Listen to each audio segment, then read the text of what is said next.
السلام علیکم۔ آج ہم آپ کو دکھاتے ہیں کہ وفاق المدارس کے پیپروں کی مارکنگ کا انتظام کس طرح ہوتا ہے اور کیسا ہوتا ہے۔ تو آپ اس سے پہلے اگر آپ مدارس نیوز پر نئے ہیں تو آپ مدارس نیوز کے اس یوٹیوب چینل کو سبسکرائب کر لیں تاکہ ہماری ہر آنے والی ویڈیو آپ کو ملتی رہے۔ تو یہ ہے وفاق المدارس العربیہ پاکستان کا ایک مرکز قاسم العلوم۔ یہاں پہ یہ اساتذہ کرام کی رہائش گاہ ہے اور انہی پر ہی بیٹھ کر وہ اپنے پیپر وغیرہ دیکھتے رہتے ہیں۔ اور اس کے بعد یہ ممتحن صاحب جا رہے ہیں جو پہنچ چکے ہیں، اور اس کے علاوہ بھی اس وقت کافی سارے ممتحنین حضرات بھی پہنچے ہوئے ہیں۔ تقریباً یہ 1800 سے 1900 کے قریب تعداد ہوتی ہے۔ ان میں سے اکثر خیر المدارس میں ہوتے ہیں اور 500 سے 600 کے قریب قاسم العلوم میں ہوتے ہیں۔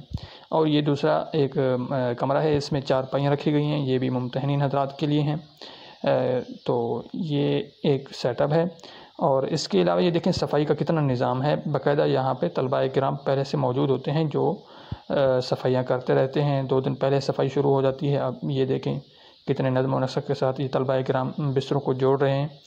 تو یہ نظام ماشاءاللہ خیر المدارس کے اندر بھی ایسے ہی ہوتا ہے اور قاسم العلوم کے اندر بھی ایسے ہی ہوتا ہے۔ تو اس کے علاوہ یہ استقبالیہ کا ایک لگا ہوا پوسٹر ہے، اور یہ استقبالیہ کی کرسیاں ہیں جہاں پر علماء کرام آتے ہیں تو انہیں رہنمائی ملتی ہے کہ وہ کس کمرے میں جائیں گے، تو یہ وہ۔ اور اس کے بعد یہ اساتذہ کرام کے لیے مطعم کا انتظام ہے۔ یہاں پر اساتذہ کرام جتنے بھی پیپر چیک کرنے کے لیے آتے ہیں، یہ دیکھیں یہ طلباء کرام بیٹھے ہیں، یہ ان اساتذہ کرام کے ایک قسم کے خادم ہوتے ہیں۔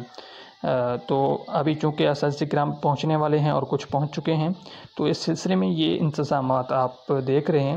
اور یہ قاسم العلوم کے مناظر ہیں۔